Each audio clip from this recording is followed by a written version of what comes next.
प्रिय विद्यार्थियों, आज का हमारा जो प्रश्न है वो है अलाउद्दीन खिलजी की बाजार नियंत्रण एवं राजस्व नीति की विवेचना करो तथा इस नीति के क्या उद्देश्य थे स्पष्ट करो। यानी भी जब अलाउद्दीन जो खिलजी था, खिलजी वंश का जो सुल्तान बना था, उसने अपने शासन काल में अपना दिल्ली सल्तनत की गद्दी पर बैठने के बाद में अपना जो बाजार नियंत्रण था या अपना जो राजस्व यानी जो राजस्व वसूल करने के जो तौर तरीके थे, उन तौर तरीकों में कैसे सुधार किया तथा कहाँ तक उनको इसमें सफलता मिली। तो आज के प्रश्न के अंतर्गत हम चर्चा करेंगे अलाउद्दीन खिलजी के बाजार नियंत्रण की नीति एवं राजस्व नीति की विवेचना। इससे पहले जो गुलाम वंश था, इससे पहले कौन सा वंश था? गुलाम वंश। और गुलाम वंश का जो अंतिम शासक था कौन? गुलाम वंश जो दिल्ली सल्तनत पर चल रहा था, उस गुलाम वंश के जो अंतिम शासक थे उनमें से एक का नाम था केकूबाद और दूसरा जो दिल्ली सल्तनत की यानी कह सकते हैं भी तो दूसरा सुल्तान था उसका नाम था क्यूमर्स। सर्वप्रथम इस मध्यकालीन भारतीय इतिहास का प्रारंभ कर रहे थे, उस समय हमने चर्चा की थी भी दिल्ली सल्तनत के अंतर्गत 5 राजवंशों ने शासन किया था। उसमें पहला गुलाम वंश था, उसके बाद में खिलजी, फिर तुगलक, फिर सैयद और लास्ट में लोधी वंश। तो उसी के अंतर्गत आज का जो हमारा जो प्रश्न है उसके अंतर्गत एक गुलाम वंश का अंत होता है तथा दिल्ली की गद्दी पर एक नए वंश खिलजी वंश की स्थापना होती है। तो अब देखो, जो गुलाम वंश था और उस गुलाम वंश का हम कह सकते हैं भी अंतिम शासक कौन था? क्यूमर्स। इस क्यूमर्स की 1290 के अंदर, कब? 1290 के अंदर एक जलालुद्दीन खिलजी नामक व्यक्ति था। क्या? जलालुद्दीन खिलजी ने 1290 के अंदर किसकी हत्या कर दी? क्यूमर्स की हत्या कर दी। दिल्ली सल्तनत के अंदर जो गुलाम वंश था उस गुलाम वंश का समापन हो जाता है तथा 1290 के अंदर दिल्ली के अंदर एक नए राजवंश की स्थापना होती है जिसका नाम क्या होता है? खिलजी वंश। जिसका नाम क्या होता है?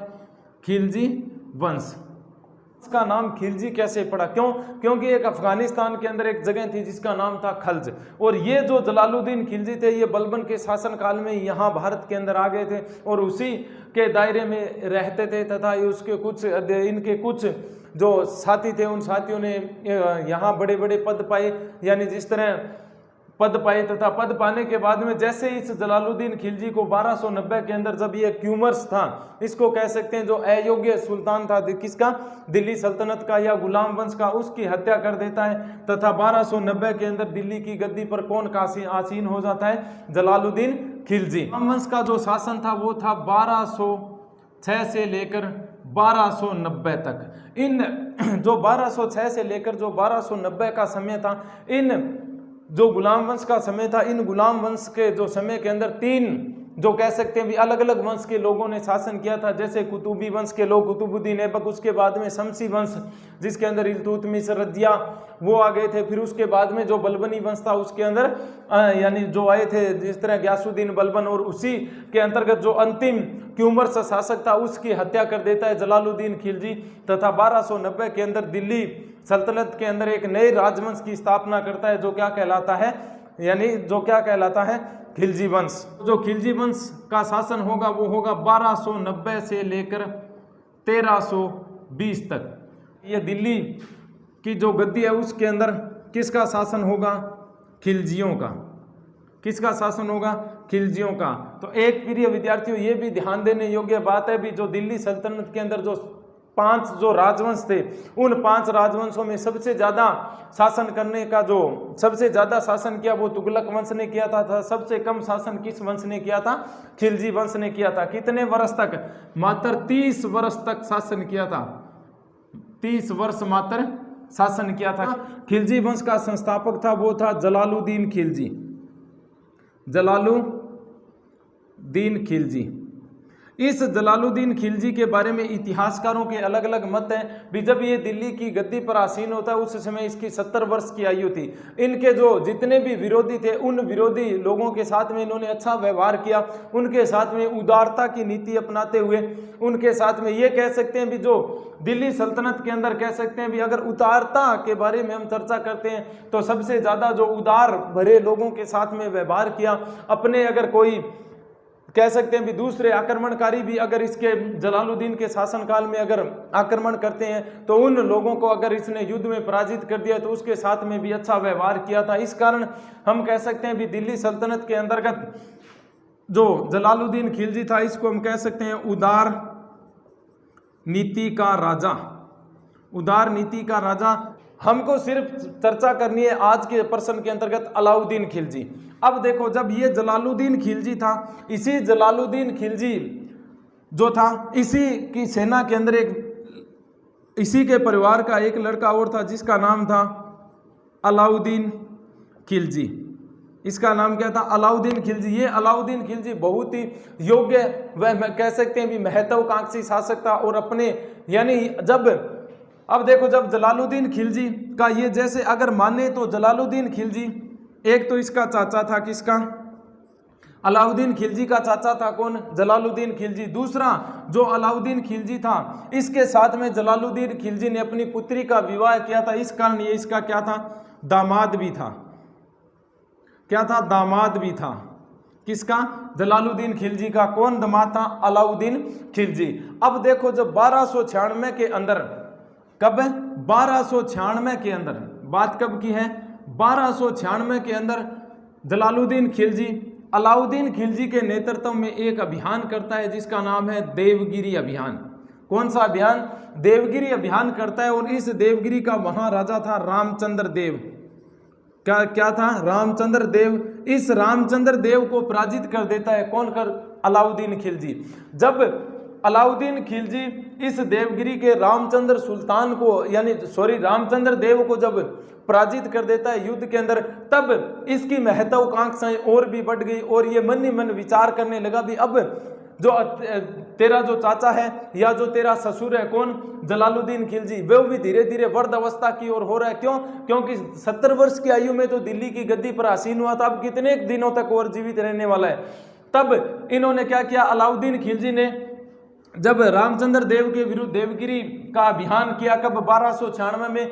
इस के अंदर जीतने के बाद में जब अलाउद्दीन खिलजी जलालुद्दीन खिलजी को ये संदेश भेजता है कि हमने देवगिरी के अंदर जो रामचंद्र देव था उनको हमने पराजित कर लिया है, यादव वंश का था उनको हमने जो पराजित कर दिया। इस पराजित होने के बाद में जैसे ही अलाउद्दीन खिलजी था वो जलालुद्दीन खिलजी को कड़ा बुलाता है। कहाँ? कड़ा एक क्षेत्र है जो कहाँ है? यूपी के अंदर। इस कड़ा क्षेत्र जो यूपी के अंदर है इस यहाँ बुलाता है और साथ में अलाउद्दीन खिलजी अपने मन में ये भी करके चलता है भी क्यों ना हमारे ही परिवार या तेरे भतीजे ने इतने बड़े जो यादव यानी इतना बड़ा जो शासक था रामचंद्र देव उनको पराजित किया है, पराजित करने के बाद में क्यों ना मैं उनको बधाई देने के लिए जाऊं। कहाँ? कड़ा के अंदर। तो इधर से यहाँ अलाउद्दीन खिलजी आ जाता है तथा और उधर से कौन आता है? जलालुद्दीन खिलजी। तो ये जलालुद्दीन खिलजी जब वहां पहुंचता है दोनों के बीच में एक बार तो अच्छा क्या होता है? मेल मिलाप होता है। लेकिन जैसे ही अलाउद्दीन खिलजी अब इस मौके की ताक में था भी कैसे जलालुद्दीन खिलजी को मैं समाप्त करूं, तो ये जो उसको मौका था वो मिला था 19 अक्टूबर को। ये मौका कब मिला था? 19 अक्टूबर 1296 को। ये मौका कब मिला? 19 अक्टूबर 1296 को अलाउद्दीन खिलजी ने अपना जो चाचा था या जो अपना ससुर था कौन? जलालुद्दीन खिलजी, इस जलालुद्दीन खिलजी की धोखे से क्या कर देता है? हत्या कर देता है। किस तरीके से? धोखे से हत्या करने के बाद में अलाउद्दीन खिलजी है जो खिलजी वंश का जो दूसरा सुल्तान था उन्होंने स्वयं को दिल्ली का क्या घोषित कर दिया? सुल्तान। तो प्रिय विद्यार्थियों अब हम चर्चा करेंगे किसके बारे में? अलाउद्दीन खिलजी जो किस वंश से था? खिलजी वंश से था, जो कहाँ की एक छोटा सा कबीला था खल्ज, उसी के क्षेत्र के अंतर्गत आता था। अलाउद्दीन खिलजी यानी ये अलाउद्दीन खिलजी दिल्ली सल्तनत के अंदर कब से कब तक शासन करेगा? तो जैसे ही 1296 के अंदर हत्या कर देता है किसकी? अपने चाचा जलालुद्दीन खिलजी। 1296 से लेकर 1216 तक शासन करता है कौन? अलाउद्दीन खिलजी। अब देखो ये अलाउद्दीन खिलजी हमने ये चर्चा की अभी जो खिलजी वंश था वो 30 वर्ष तक उन्होंने शासन किया। शासन काल में 20 वर्ष का शासन किसने किया था? अलाउद्दीन खिलजी ने। अब देखो ये अलाउद्दीन खिलजी, इसके बारे में ये कहते हैं भी जो अलाउद्दीन खिलजी था ये जो अपने चाचा जो जलालुद्दीन खिलजी था उस जलालुद्दीन खिलजी के बिल्कुल विपरीत था। वो एक प्रेम प्यार वाला शासक था और अपने जो विरोधी थे उन विरोधियों के साथ में यानी उदार की नीति का पालन करता था। लेकिन ये अलाउद्दीन खिलजी था ये उसके बिल्कुल विपरीत था। ये कठोर एवं कह सकते हैं भी हर कठोर हृदय का व्यक्ति था तथा ये अपने चाचा के यानी जो अपना चाचा था जलालुद्दीन खिलजी उसके बिल्कुल विपरीत यहाँ की जो जनता थी उसके साथ में व्यवहार करेगा। तो जलालुद्दीन खिलजी था, इसी के साथ में ही इसका एक भाई आया था शहाबुद्दीन मसूद खिलजी। ये पिता था किसका? अलाउद्दीन खिलजी का। अब देखो शहाबुद्दीन खिलजी की मृत्यु हो जाती है कब?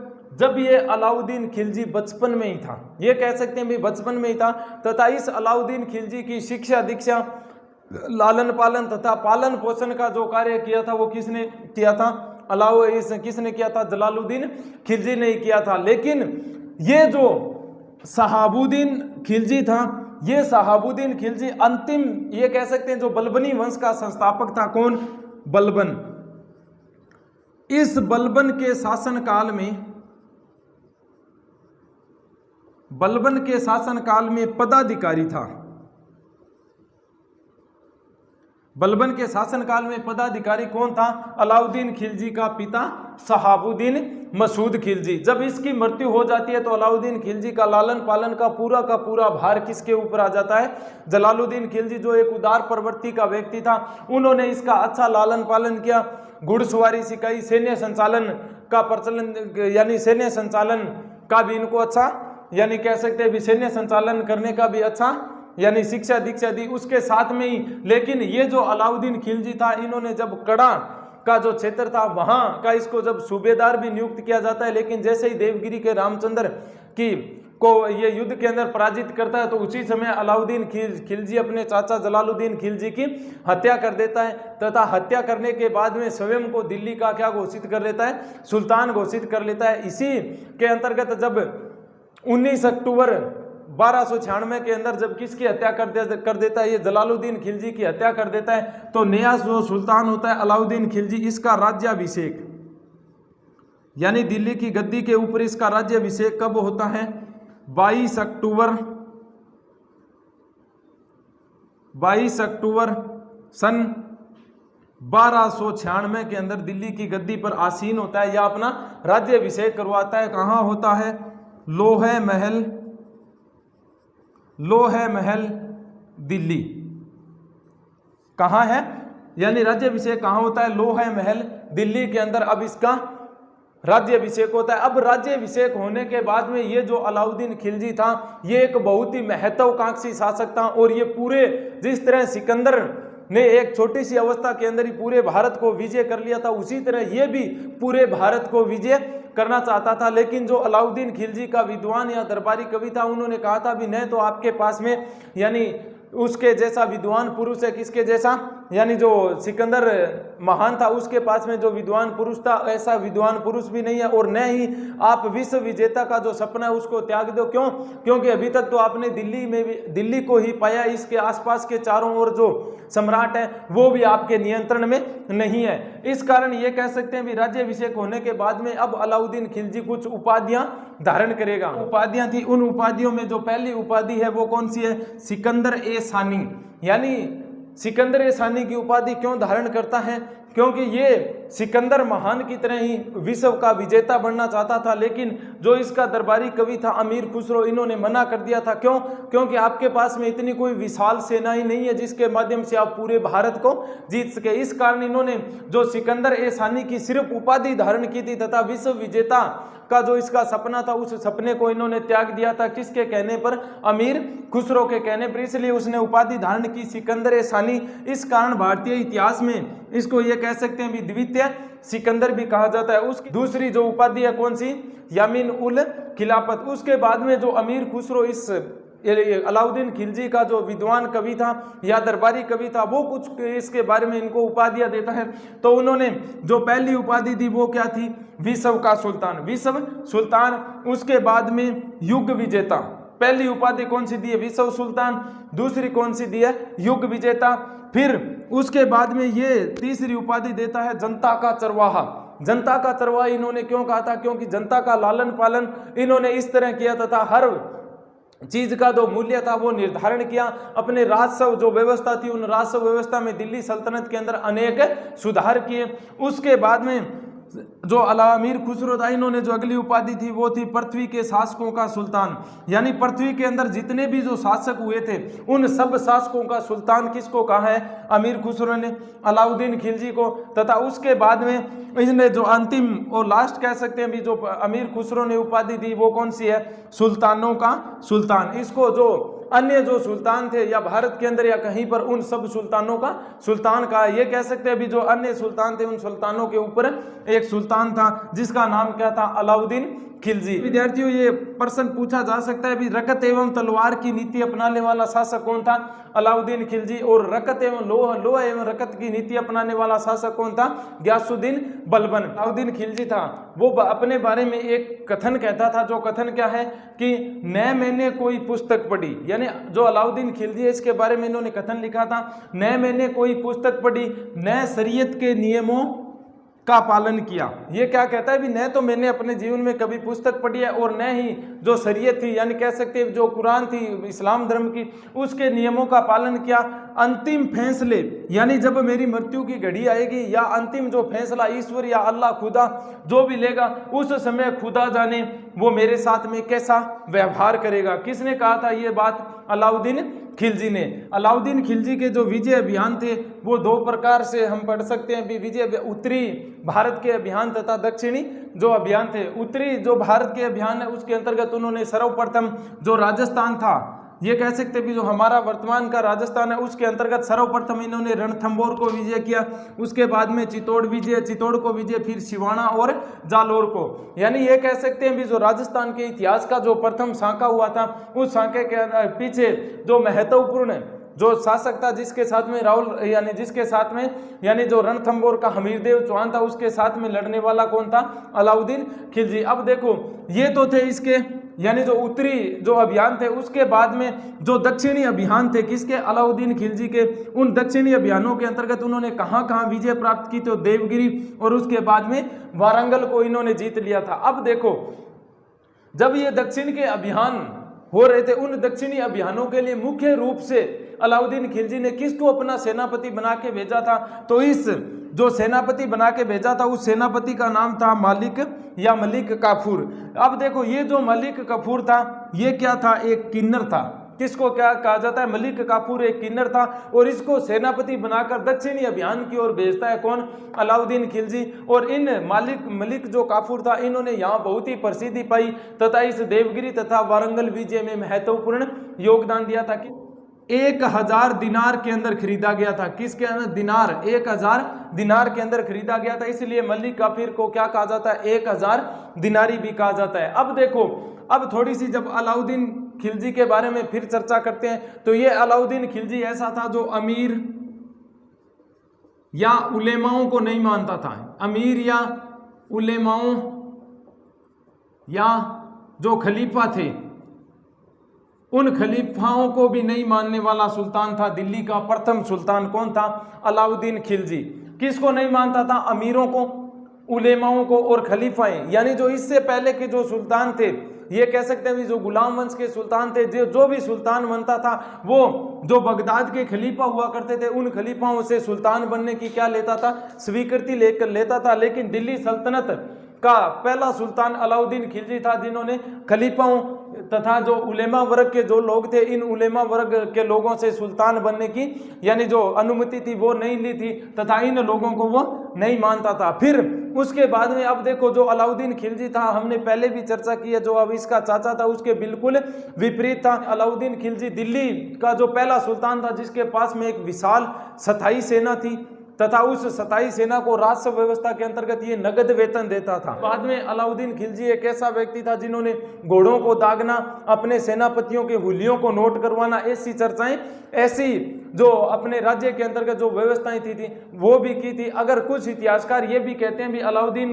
की जो बाजार नियंत्रण की नीति थी, अगर उस नीति के अंतर्गत अगर कोई दुकानदार या बनिया अगर किसी व्यक्ति को जो मूल्य निर्धारित किया इन्होंने किसी चीज या माल या वस्तु का, अगर उससे कम वजन के अंदर यानी कम चीज देता है और मूल्य पूरा लेता है, अगर जिस तरह मान लीजिए भी 100 ग्राम किसी व्यक्ति को 1 किलो सामान लेना है, अगर 1 किलो के सामान के बदले अगर बढ़िया उससे बेईमानी करता है और अगर 1 किलो की जगह 900 ग्राम तोलता है और अगर वो इसके अंतर्गत अपराधी प्रवृत्ति के अंदर पाया गया, तो अलाउद्दीन खिलजी जो बचा हुआ जो 100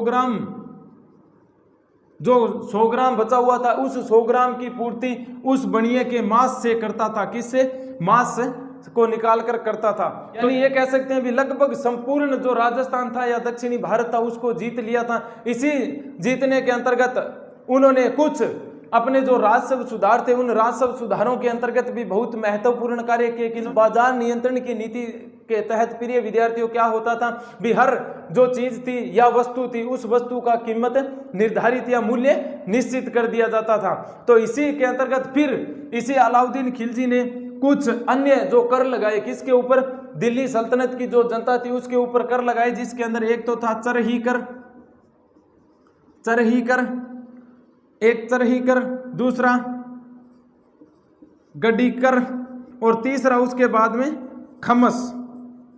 कितने प्रकार के इन्होंने नए कर लगाए थे? 3 प्रकार, यानी चरही कर दुधारू पशुओं के ऊपर, गड्डी कर यानी घर के जो कामकाज थे उसके ऊपर कर लगाया जाता था, तीसरा खमस कर। ये जो खमस कर हुआ करता था वो लूटे हुए माल, यानी जितने इनके सेनापति ने जो माल लूटा है उस लूटे हुए माल पर भी ये कर लगाया करता था। 1316 के अंदर मृत्यु हो जाती है किसकी? अलाउद्दीन खिलजी की।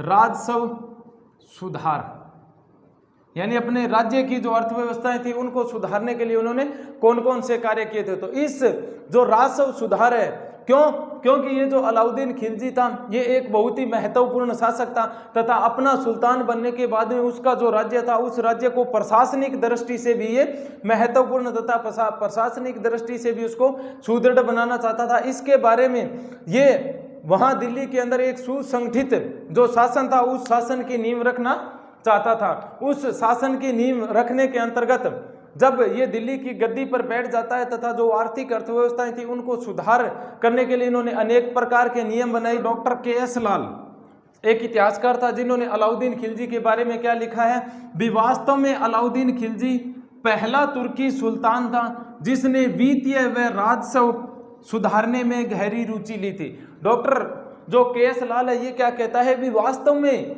दिल्ली सल्तनत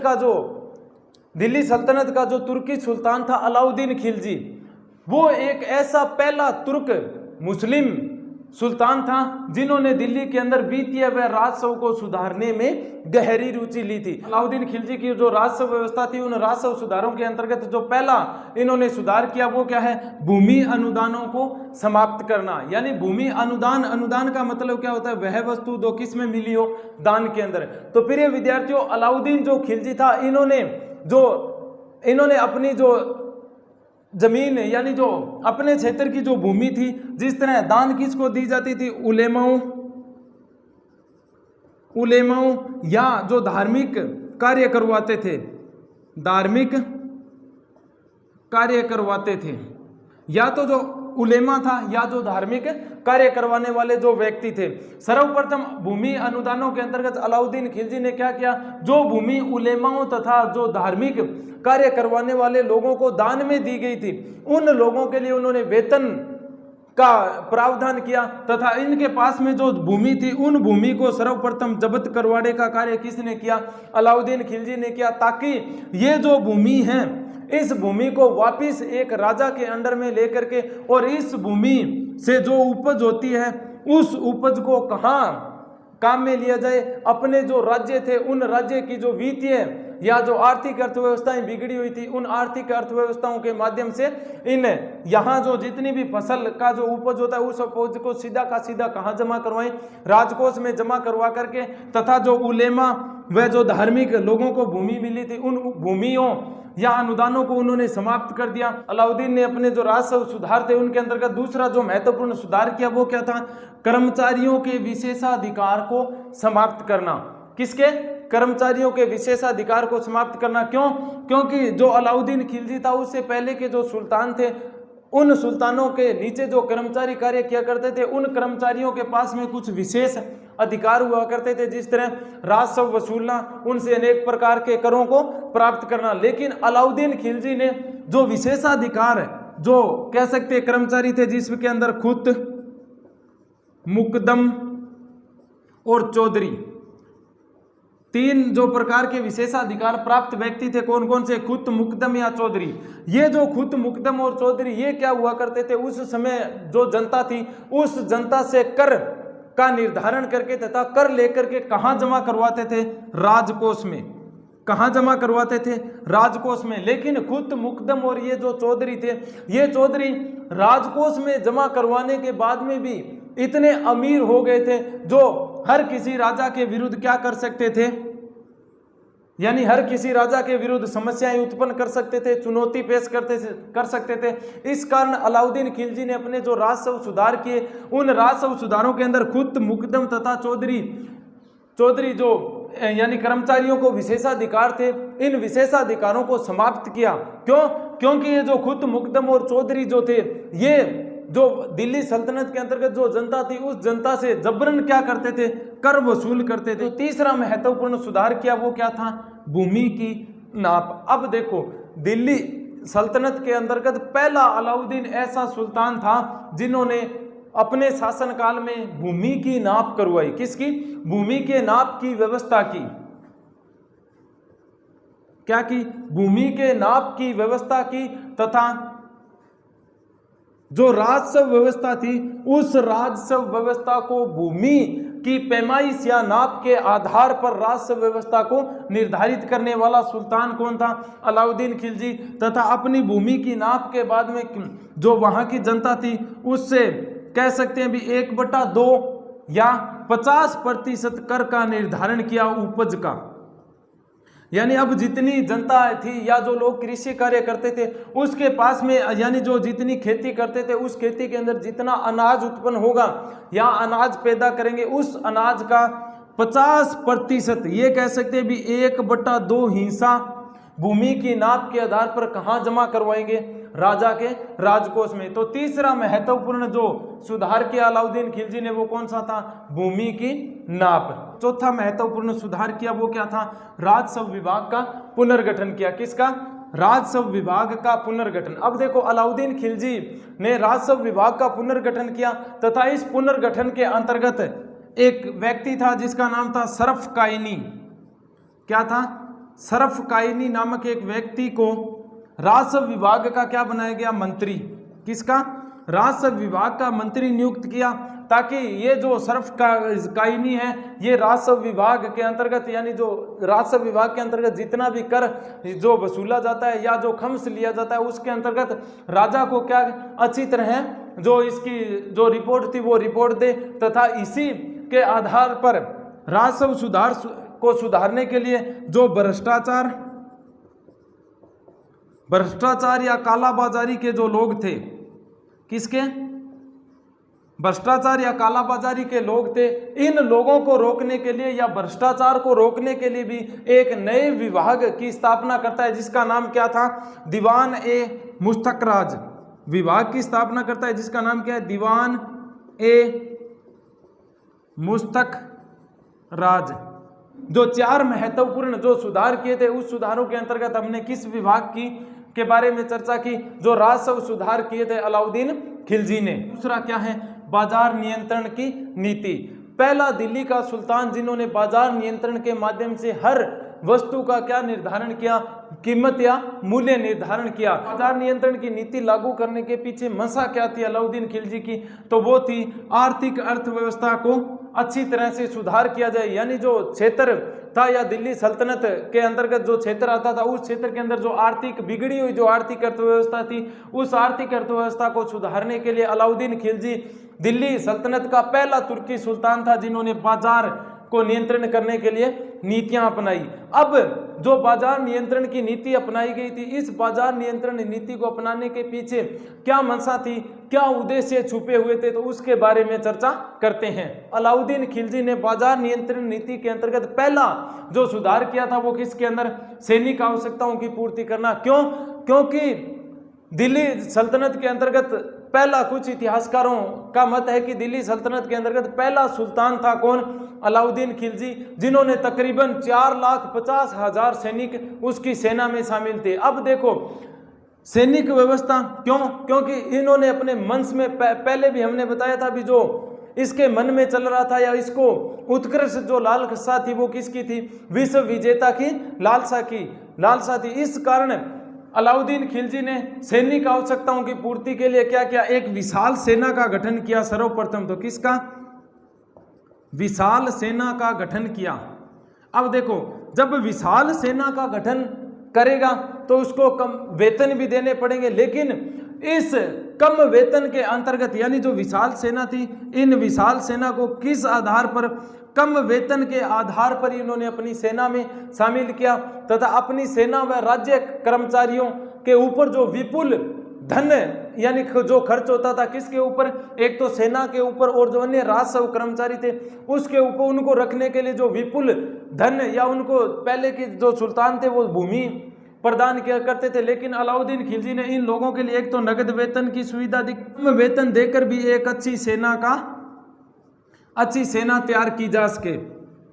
क्या की जा सके? अच्छी सेना तैयार की जा सके। तो प्रिय विद्यार्थियों, जो पहला बाजार नियंत्रण की नीति का जो उद्देश्य था वो क्या था? सैनिक आवश्यकताओं की पूर्ति, और वो भी किस आधार पर? कम वेतन के आधार पर। दूसरा महत्वपूर्ण उद्देश्य था जनसाधारण की भलाई के लिए, यानी जो दिल्ली सल्तनत की जो जनता थी उस जनता को ये जो बाजार नियंत्रण, यानी हर वस्तु या माल का जब मूल्य निर्धारण कर दिया गया ताकि वहाँ की जो जनता थी या जनसाधारण की जनता थी उस जनता की भलाई कर सके। एक निर्धारित मूल्य के आधार पर वहाँ की जनता को क्या मिल सके? वस्तु मिल सके। जनसाधारण की भलाई के लिए अलाउद्दीन खिलजी ने कौन कौन से कार्य किए थे, यानी कौन से अपने उद्देश्य पूरे किए थे? उन्हीं उद्देश्यों के अंतर्गत जो पहला था वो जो पहला है वो है खाजा, यानी जो खाद्यान्न जो बाजार था उसकी व्यवस्था की गई। यानी दिल्ली के अंदर जो खाद्यान्न बाजार था उस खाद्यान्न बाजार की व्यवस्था की गई ताकि इस जो खाद्यान्न बाजार है उसी बाजार से अंतर्गत जो दिल्ली सल्तनत की जो जनता है वो एक निर्धारित मूल्य के ऊपर अपनी जो दैनिक आवश्यकताओं की जो चीजें हैं उन चीजों को प्राप्त कर सके। तो उसके अंतर्गत जो पहला है वो है गेहूं का भाव क्या निर्धारित किया गया था? 7.5 रुपए प्रति जितल मन, यानी कितने? यानी जो गेहूं है, गेहूं वो कितने रुपए यानी जो प्रति मन है उसके हिसाब से मिलेगी 7.5 जितल प्रति मन। उसके बाद में जो का भाव था 4 जितल प्रति मन। ये कह सकते हैं भी जो 40 किलो का एक मन होता है या मन होता है जिसको हम मन कहते हैं, उसका कीमत क्या थी?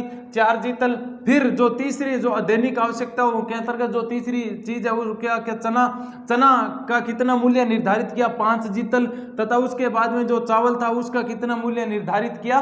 5 जितल। तो पहला महत्वपूर्ण कार्य जो खाद्यान्न बाजार की व्यवस्था, यानी जो खाने वाले जो बाजार थे जिसके अंदर खाने वाली वस्तु जो आम दैनिक जीवन में व्यक्ति के काम आती है उसके अंतर्गत उन्होंने जो मूल्य निर्धारित किए। उसके बाद में जो दूसरा जो महत्वपूर्ण सुधार किया वो क्या था?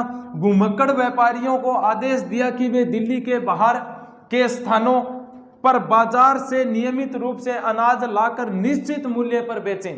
यानी जो दूसरा सुधार इन्होंने क्या किया? जो घुमक्कड़ व्यापारी थे यानी जो घूम कर व्यापार करते थे उन लोगों को आदेश दिया कि वे दिल्ली के बाहर, यानी जो दिल्ली का जो क्षेत्र है उसके बाहर के जो स्थान है, यानी जो दिल्ली के क्षेत्र के बाहर के स्थान है उन पर जो बाजार से, यानी उनके बाजारों से नियमित रूप से अनाज लाकर और दिल्ली का जो बाजार है उस बाजार के अंदर निश्चित मूल्य पर बेचें। यानी जितना उसका निश्चित मूल्य निर्धारित किया गया उसी के आधार पर, ऐसा नहीं भी मनमानी तौर तरीके से वो अपने अनाज को बेचें। किसके आधार पर? निश्चित मूल्य के आधार पर ही कहां लाकर बेचे? दिल्ली के अंदर। तो दूसरा महत्वपूर्ण सुधार ये क्या? तीसरा क्या है? सुल्तान ने दोआब के निकट, यानी जो सुल्तान ने दोआब के निकट किसानों से 50% के हिसाब से ज्यादा कर ले ताकि विपत्ति के समय में काम लिया जा सके। यानी सुल्तान ने मूल्य निर्धारण कर दिया। मूल्य निर्धारण के अंतर्गत अपने जो कर्मचारी थे उन कर्मचारियों को जो दोआब का क्षेत्र था, कहां? दोआब के क्षेत्र के अंतर्गत जो किसान रहते थे उस किसानों को भूमि की पैमाइश के आधार पर 50% के आधार पर ज्यादा से ज्यादा क्या प्राप्त करें? कर प्राप्त कर ले ताकि विपत्ति या किसी आपदा के समय वो कर यानी जो अनाज या जो कर प्राप्त किया गया वो जनता के कामाज के। तो तीसरा महत्वपूर्ण सुधार ये किया। चौथा जो खाद्यान्न बाजार की व्यवस्था थी उसके अंतर्गत क्या है, प्राकृतिक आपदाओं के लिए अन्नागार की व्यवस्था की। दिल्ली के जितने भी सुल्तान थे उस सुल्तान के अंतर्गत अलाउद्दीन खिलजी पहला सुल्तान था जिन्होंने जो प्राकृतिक आपदाएं होती है, जिस तरह भूकंप होता है, सूखा होता है, ज्वालामुखी, ऐसी जो आपदाएं होती है उस आपदाओं के लिए अपने वहां की जनता के लिए एक अन्नागार की व्यवस्था की। किसने की थी? अलाउद्दीन खिलजी ने। तो महत्वपूर्ण ये कार्य किया।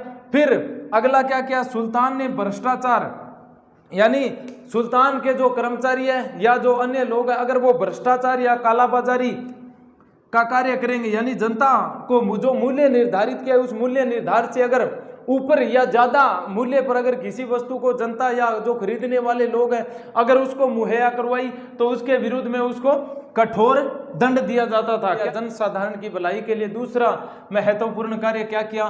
दास दासियों के बाजार, यानी दिल्ली सल्तनत का पहला सुल्तान जिन्होंने दास दासियों के खरीदने या बेचने का जो खरीदने या बेचने के अंतर्गत जो दास या दासियां थी उस दास या दासियों को खरीदने वाले के लिए भी मूल्य निर्धारित किया था। तो उस मूल्य निर्धारित के अंतर्गत जो सुंदर दासी थी, यानी कह सकते हैं भी जो यानी कि अत्यधिक सुंदर से कम तथा अत्यधिक जो मलिन थी उससे अत्यधिक, यानी जो सुंदर दासी थी उस सुंदर दासी का मूल्य क्या रखा था? 20% से 40% तक। यानी अगर कोई सुल्तान या अन्य कोई व्यक्ति दासी को खरीदता है तो अगर सुंदर दासी है तो उसका मूल्य कितना देना पड़ेगा? 20% से 40% तक। अगर साधारण कोई दासी है, जिस तरह अगर कोई महल के अंदर कार्य करने वाली अगर कोई साधारण दासी है तो उसका मूल्य कितना था? 5 से 12% तक। कितना था? 5 से 12% तक। फिर अगर अत्यधिक सुंदर दासी है, यानी अत्यधिक सुंदर है, सुकुमार या कोमल नैनो वाली अगर दासी है तो उसका मूल्य कितना रखा गया था? 1000 से 2000% तक। कितना? अत्यधिक जो सुंदर दासी थी वो कितना? 1000 से 2000% तक। अगर किसी व्यक्ति को गुलाम या दास खरीदना है, अपने नीचे क्या गुलाम या दास खरीदना है, तो गुलाम या दास जो पुरुष श्रेणी के अंतर्गत आता था उसका मूल्य कितना था?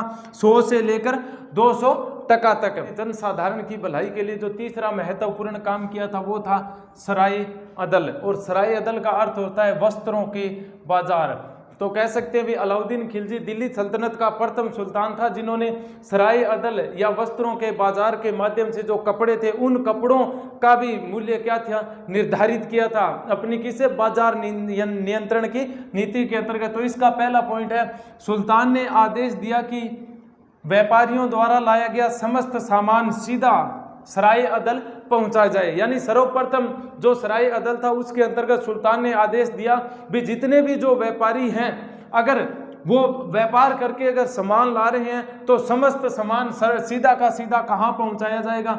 वस्त्रों के बाजार या कपड़ों के बाजार या सराय अदल सीधा का सीधा पहुंचाया जाएगा। उसके बाद में उसके बीच में अगर किसी ने भी कालाबाजारी या बेईमानी की तो उसके साथ में उसको कठोर दंड दिया जाएगा। दूसरा क्या है? इन यानी जो सराय अदल के अंदर का वस्त्र पहुंचाए जाएंगे, इन वस्त्रों के साथ साथ अलाउद्दीन खिलजी ने कपड़ों के मूल्य भी निर्धारित कर दिए थे। जिस तरह आज के समय में भी चलता है भी ये कपड़ा इतने रुपए मीटर आएगा, ये कपड़ा इतने रुपए के हिसाब से आएगा, उसी तरह अलाउद्दीन खिलजी ने भी अपने बाजार नियंत्रण के अंतर्गत हर प्रकार का जो कपड़ा था उस कपड़े का मूल्य निर्धारित किया। उसके अंतर्गत जो दिल्ली खलज यानी जो बढ़िया प्रकार की जो रेशम थी जो दिल्ली खलज से आया करती थी उसका जो मूल्य था वो क्या था? 16%। उसका मूल्य क्या रखा गया था? 16%। उसके बाद में जो कच्चा रेशम था, यानी खलज के बाद में जो दूसरे बढ़िया प्रकार का कपड़ा था वो कच्चा रेशम, उसका मूल्य कितना निर्धारित किया? 6%। उसके बाद में जो सिलहटी या साधारण जो कपड़ा था उसका जो मूल्य था वो क्या निर्धारित किया गया? 6% निर्धारित किया गया। उसके बाद में जो तीसरा महत्वपूर्ण यानी जो राष्ट्र व्यवस्था के अंतर्गत सुधार था या बाजार नियंत्रण के पीछे जो सुधार था वो क्या था? सुल्तान ने आदेश दिया कि मुस्लिम हो या हिंदू उसे दीवान ए रियासत, जिसको क्या कहा जाता है वाणिज्य मंत्रालय, उसमें नाम दर्ज कराए। सुल्तान ने यह आदेश दिया कि चाहे मेरे जो बाजार नियंत्रण नीति के अंतर्गत दिल्ली सल्तनत के अंदर रहने वाला चाहे तो वो व्यक्ति मुस्लिम हो या हिंदू हो, उन सबको ये आदेश दिया जाता है कि वे जो दीवान ए रियासत, मेरा जो एक विभाग है दीवान ए रियासत, जिसको क्या कहते हैं, वाणिज्य मंत्रालय। यानी जो वाणिज्य मंत्रालय, जिस तरह वर्तमान समय में हम यानी जो सरकार द्वारा जो गेहूं दी जाती है यानी मुफ्त के अंदर या 2 रुपये या 5 रुपये किलो, उसी की तरह इन्होंने भी दीवान ए रियासत वाणिज्य मंत्रालय के अंदर उनको कहा भी आपका नाम दर्ज करवाएं, ताकि उसके आधार पर आपके जो वस्त्रों के जो बाजार थे उसके अंतर्गत आपको भी अच्छी तरह के कपड़े मिल सके, या मेरे को ये मालूम हो सके भी मेरे जो बाजार नियंत्रण के अंतर्गत कितनी की यहाँ की प्रजा या जनता है। फिर चौथा जो महत्वपूर्ण कार्य किया वो क्या है, कपड़ा बाजार को नियंत्रित करने के लिए, यानी जो कपड़ा बाजार था उस कपड़े बाजार को नियंत्रण में रखने के लिए भी इन्होंने उसके ऊपर एक अधिकारी की नियुक्ति की, जिस अधिकारी को क्या कहा जाता था, दीवान ए रियासत। उस अधिकारी को क्या कहा जाता था, दीवान ए रियासत, ताकि ये जो दीवान या रियासत नाम का जो ये कर्मचारी है, ये जो सराय अदल या जो वस्त्रों का व्यापार था या जो कपड़ों का बाजार था, उस कपड़ों के बाजार के ऊपर क्या कर रख सके, नियंत्रण रख सके। साधारण की भलाई के लिए चौथा और महत्वपूर्ण जो कार्य किया था वो था घोड़ों व अन्य पशुओं के बाजार, यानी अलग अलग हर चीज के बाजार अलाउद्दीन खिलजी ने निर्धारित किए। उसी के अंतर्गत जैसे एक राजा को एक युद्ध के अंदर अच्छे घोड़ों की आवश्यकता होती है, तथा अन्य जो जनता थी उसके लिए जो भी जितने भी दुधारू पशु थे उनके लिए भी, जिस तरह आज वर्तमान समय में हर जगह पर अनेक प्रकार के, जिस तरह गाय भैंस घोड़े हाथी, इन सब जो जानवर है या पशु, इन पशुओं के लिए अलग अलग बाजार की व्यवस्थाएं की जाती है। उसी तरह अलाउद्दीन खिलजी ने भी अपने साम्राज्य के अंतर्गत घोड़ों व अन्य जो दुधारू पशु थे उन दुधारू पशुओं के लिए भी बाजार की, यानी जो बाजार था उस बाजार यानी जो बाजार लगवाया था उस बाजार के तहत इन्होंने जहाँ जो घोड़े थे या जो दुधारू गाय थी या जो बकरी थी या भेड़ थी उसके मूल्य क्या निर्धारित किए गए। तो प्रथम यानी तो प्रिय विद्यार्थियों जो पहला जो सुधार था वो क्या था, प्रथम श्रेणी के घोड़े, यानी जो उच्च स्तर के जो घोड़े हुआ करते थे जिनको युद्ध क्षेत्र के अंदर राजा अपने लिए या अपने जो प्रमुख सेनापति थे उनको जो घोड़े दिए जाते थे, वो जो प्रथम श्रेणी के घोड़े तेज भागने वाले या यानी जो हष्टपुष्ट शरीर वाले थे, तो उन घोड़ों के लिए तो प्रथम श्रेणी के घोड़ों के लिए 100 से 200 टके, प्रथम श्रेणी के जो घोड़े थे उनका मूल्य क्या निर्धारित किया गया, 100 से 200 टके। तथा जो द्वितीय श्रेणी का जो प्रथम श्रेणी के घोड़े से थोड़ा सा निम्न श्रेणी का घोड़ा हो उसके मूल्य क्या थे, 80 से 90 टके। क्या मूल्य रखा गया, 80 से 90 टके रखे गए। तथा जो तीसरी श्रेणी का जो घोड़ा हुआ करता था उसका मूल्य क्या था, 65 से 70 टके तक। तीसरे श्रेणी के घोड़े का मूल्य क्या रखा गया था, 65 से 70 टके तक। अब जो ये घोड़ों का मूल्य निर्धारित करने के बाद में जो दुधारू पशु थे यानी जो दूध देने वाले जो पशु थे उसके अंदर जो गाय था उस गाय का मूल्य 3 या 4 टके, गाय का मूल्य 3 या 4 टके। भैंस का जो मूल्य था वो 10 या 12 टके, भैंस का मूल्य क्या निर्धारित किया गया था, 10 या 12 टके। अगर उसके बाद में कोई अच्छी भेड़ या जो बकरी है, अच्छी भेड़ या बकरी जो दूध देने वाली है उसका मूल्य क्या रखा गया था, 10 से 14 जीतल तक रखा गया था, जो 10 से 14 जीतल तक। फिर उसके बाद में जो अलाउद्दीन खिलजी का जो घोड़ों में अन्य पशुओं का व्यापार यानी जो बाजार था उसके लिए घोड़ों के अंतर्गत जो महत्वपूर्ण सुधार किया गया था वो क्या था, देखो सुल्तान ने घोड़ा दलालों यानी जो घोड़े खरीदने वाले जो दलाल थे या जब जो सैनिक हुआ करते थे, जब उनको युद्ध क्षेत्र के अंदर जो घोड़े दिए जाते थे उनको अपने घर रखने के लिए तथा उनको हष्ट या पुष्ट जो घोड़े दिए जाते थे बलशाली, उन घोड़ों के यानी घोड़ा दलालों के निरीक्षण के लिए भी व्यवस्था की, यानी जो घोड़े दिए जाते थे उन घोड़ों के निरीक्षण की भी व्यवस्था की। तथा घोड़ा दलालों को 40 दिन बाद यानी जब एक किसी घोड़े दलाल को घोड़ा दे दिया जाता है तो उसके 30 दिन या 40 दिन बाद अपने घोड़े यानी जो घोड़ा उनको राजा द्वारा दिया गया था या सुल्तान द्वारा दिया जाता है उस घोड़े के साथ सुल्तान के सामने निरीक्षण के लिए उपस्थित होना होगा। ऐसा क्यों कहा था, क्योंकि अलाउद्दीन खिलजी ने ये देख चुका था भी जो अच्छे घोड़े दिए जाते हैं बाद में जब युद्ध क्षेत्र के बाद में या जो अन्य दलालों को वो घोड़े जब उन घोड़े के बारे में क्यों इतने प्रकार के घोड़े दिए जाते थे तो उन घोड़ों के अंदर ये पहचान नहीं रख पाता था। इस कारण उन्होंने जिस दलाल को जो घोड़ा दिया है उस दलाल को जो घोड़ा देने के बाद में अलाउद्दीन खिलजी ने एक प्रथा का भी प्रचलन किया जिसमें जिस सैनिक या दलाल को घोड़ा दिया जाएगा उसका क्या एक तो हुलिया नोट किया जाएगा, दूसरी बात, जो घोड़ा दिया जाएगा उस घोड़े को दागा जाएगा और उस घोड़े के ऊपर जो राजा या सम्राट है या जो जहाँ का साम्राज्य है उस साम्राज्य की क्या लगाई जाएगी, मोहर लगाई जाएगी। तो यानी जिस सम्राट ने जिस व्यक्ति या घोड़े दलाल को घोड़ा दिया है तो उसी घोड़े को लेकर कितने दिनों बाद, 40 दिनों के बाद में किसके सामने निरीक्षण के लिए उपस्थित होना होगा, सुल्तान के सामने। फिर जो चौथा महत्वपूर्ण सुधार किया वो क्या था, घोड़े दागने की प्रथा प्रारंभ की।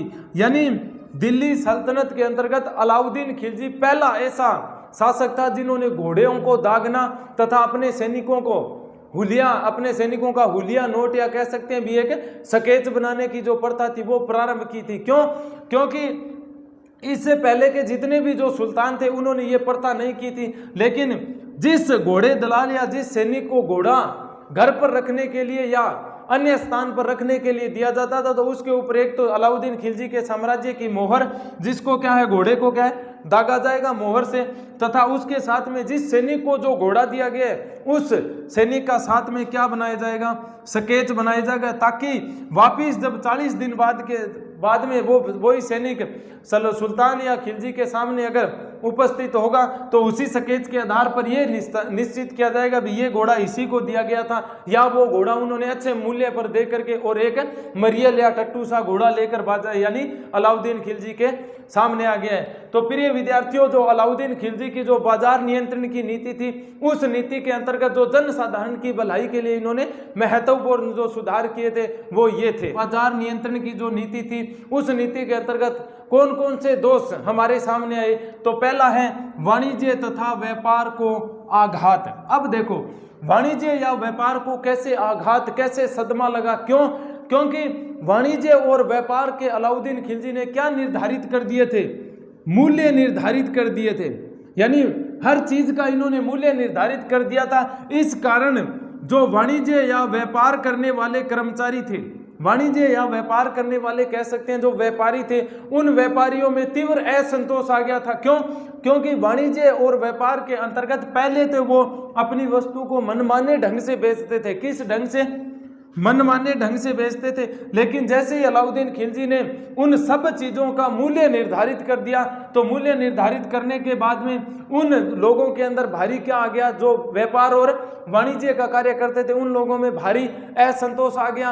असंतोष के कारण अलाउद्दीन खिलजी ने इन लोगों के जो वाणिज्य और व्यापार थे, इन वाणिज्य और व्यापारियों के एक तो मूल्य निर्धारित कर दिए तथा अगर इस मूल्य निर्धारित से ज्यादा अगर मूल्य पर वो बेचेंगे तो उसको कठोर दंड का प्रावधान भी कर दिया तथा साथ ही उन पर प्रतिबंध भी लगाया जा सकता था। ब्याज के बाद आप वाणिज्य और व्यापार नहीं कर सकते। तो प्रिय विद्यार्थियों, बाजार नियंत्रण का दोष नंबर पहला क्या था, वाणिज्य तथा व्यापार को आघात। दूसरा महत्वपूर्ण दोष निकल कर आया बाजार नियंत्रण का, वो क्या है, दुकानदारों व कर्मचारियों में असंतोष। अब देखो सुल्तान ने ये जो अपनी बाजार नियंत्रण की नीति थी, इस नीति के अंतर्गत जो नियम बनाए थे, जो कानून बनाए थे, वो कानून इतने कठोर थे। कानून क्या थे? वो कानून इतने कठोर थे, अगर इन कानूनों का कोई उल्लंघन करेगा या चाहे तो कोई दुकानदार हो या चाहे कोई कर्मचारी हो, अगर इन कानूनों का उल्लंघन करेगा तो उसको कठोर से कठोर क्या दिया जाएगा, दंड दिया जाएगा। इस दंड के प्रावधान के विरुद्ध यानी के कारण भी दुकानदार और कर्मचारी थे, इनके अंदर भी असंतोष था। क्यों? क्योंकि ये जो लोग थे, जो दुकानदार और कर्मचारी थे, अगर ये दुकानदार और कर्मचारी थे, ये कह सकते भी आज के समय में जिस तरह अनाज के बदले में वस्तु कुछ लोग जिस तरह सब्जी वगैरह लेते हैं, उसी तरह वो भी अनाज के समय में अगर कोई किसान है उसने अपनी उपज के में अनाज दे करके अगर किसी दुकानदार से कोई चीज खरीदी, अगर उस दुकानदार उस चीज में बेईमानी करेगा तो उसको क्या दिया जाएगा, कठोर दंड। इस कारण दुकानदार और कर्मचारियों में भी असंतोष हो गया था। अब देखो कठोर दंड कहां तक हम चर्चा करें भी, कितना का कठोर दंड देता था अलाउद्दीन खिलजी।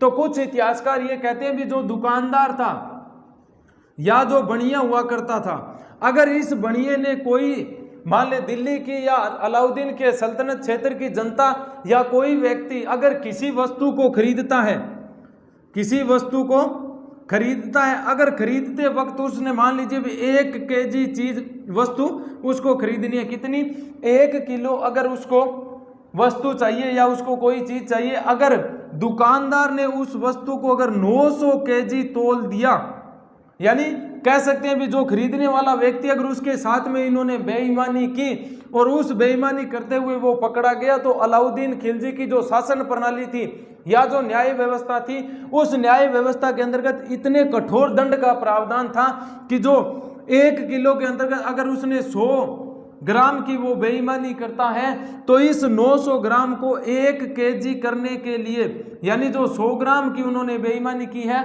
इस 100 ग्राम को पूरा करने के लिए जो दुकानदार था या जो बनिया था, उसके शरीर से मांस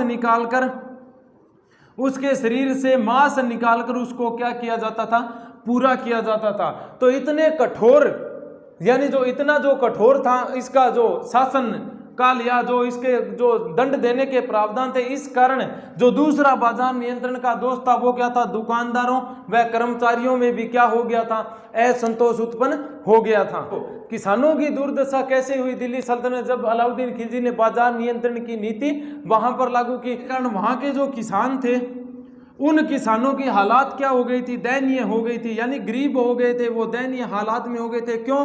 क्योंकि उपज जो सुल्तान था उसने वहां की जो उपज थी उस उपज का मूल्य कितना निर्धारित कर दिया था, 50%। मान लीजिए भी अगर किसी किसान या गरीब जो किसान है उसके अगर 1 क्विंटल कुल ही अनाज हुआ है, तो उस 1 क्विंटल कुल अनाज का 1/2 भाग किसके, यानी 50 केजी किसके अंडर में जमा करवाना पड़ेगा, राजा के कोष में, राजा के कोष में। इस कारण वो क्या, एक गरीब परिवार 50 किलो अनाज से क्या अपने परिवार का लालन पालन कर सकता है? नहीं। चौथी बाजार नियंत्रण नीति का दोष है वो क्या है, अस्थायी योजना। अब देखो ये अस्थायी योजना कैसे थी, यानी जो कह सकते हैं जो बाजार नियंत्रण की जो नीति थी किसकी, अलाउद्दीन खिलजी की, वो एक अस्थायी योजना थी, उसको स्थायीकरण नहीं किया गया था, कानूनी तौर पर उनको मान्यता नहीं दी। जो बाजार नियंत्रण की योजना थी वो अगर अलाउद्दीन खिलजी का जो संपूर्ण, यानी जो संपूर्ण क्षेत्र था, अगर उस संपूर्ण क्षेत्र में वो लागू नहीं हो सकी थी,